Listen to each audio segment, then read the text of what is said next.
بسم اللہ الرحمن الرحیم۔ ایسی دعا جسے پڑھتے ہی فرشتے کہیں کہ تمہارا کام بنا دیا گیا۔ حضرت انس بن مالک رضی اللہ تعالی عنہ فرماتے ہیں کہ رسول اللہ صلی اللہ علیہ وآلہ وسلم نے ارشاد فرمایا،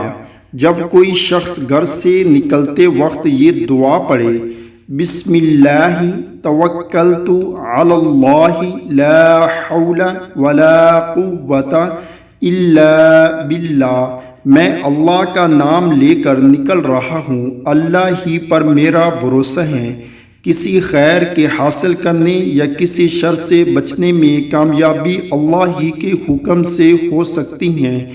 اس وقت اس سے کہا جاتا ہے، یعنی فرشتے کہتے ہیں کہ تمہارا کام بنا دیا گیا اور تمہاری ہر شر سے